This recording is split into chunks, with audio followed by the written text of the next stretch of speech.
How did you feel about Hunter Labrada's performance? I think Hunter looked good. I think what I always do is I like to call who was someone who was there. And yesterday I had a long talk with Bob Ciccarello, and I said, "Listen, Bob, tomorrow I got to do an interview with Generation Iron. I know Vlad's going to ask me about Tampa. So here's my what I saw from what I saw on the internet screen, on the computer screen." And he goes, "No, you're pretty. He goes, you were pretty right on because the first thing that I noticed was conditioning for the first call out was excellent. They were all in good shape, which is a very good sign when it comes to what's happening now. Okay, so now these guys kind of woke up a little bit. They're realizing, fuck the spongy, let's come in shape. Other than that, the only negative thing I would say, and it's not really negative, there was no wow factor. Okay, when Kevin Levrone or Paul Dillette or Flex, when they walked out on stage, even at the Nash at the NPC level, there was a. I mean, you would look at it and say, "Holy!" So there was no holy. I have not seen that yet. I have not seen the next guy who walks out there and then you look at him and say, "My God, wow, here we go." Haven't seen that yet. But to answer your question, Hunter looked good.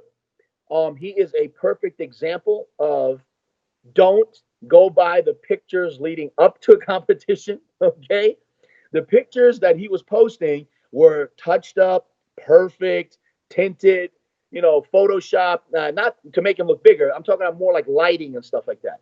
Yes, Hunter deserved the win. He looked really good. One thing that I never noticed before, and you can't hide. See, this is what I always tell people. You can't hide under those lights. I never knew that he tore his pec, and it was obvious that he had a torn pec. He had a big indentation, I believe it was on his left side, and you can tell that he had killed himself to fill that back out, and he probably got surgery immediately, what have you. Yeah, definitely deserved the win. He looked good. Mm-hmm. Well, yeah, I think it's also he hasn't done too many shows, right? I mean, I don't know if that was one of his first shows. What is that correct? Yeah, that's his first pro show, but yeah, he has to go and stand. I mean, look, he just qualified for the Mr. Olympia, which is great, and it's also great for his dad, for his company. This is all fantastic. I really like it when good people do good things like that. Good for him. But you have to go stand next to a Dexter Jackson. When you go stand next to a Dexter Jackson and that guy's grainy type conditioning, it's a wake up call. It's a wake up call. It's a night and day difference. So he has to continue to go and to compete and stand next to these elite guys to see where he stands. It seems like Dexter Jackson is like the most consistent bodybuilder in the history, right? That's what it Yeah, kind of you'll seems. never see him out of shape. Never, never. And longevity is amazing. Yes, because he's smart.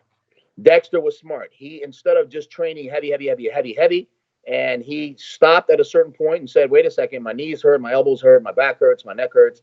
And he changed his training style, went to California, hooked up with Charles Glass, learned how to train with machines instead of free weights, and he extended his career. Dexter was very smart, and not to mention he gets deep tissue massage, he gets laser cryotherapy. I mean, he goes through all those things to stay healthy. But the quality of his physique didn't go down when he started doing, like you mentioned, machines, right? It didn't No, affect him. it didn't go down because at that point it's more about the pump. I scream this every time. I say it 1,000 freaking times.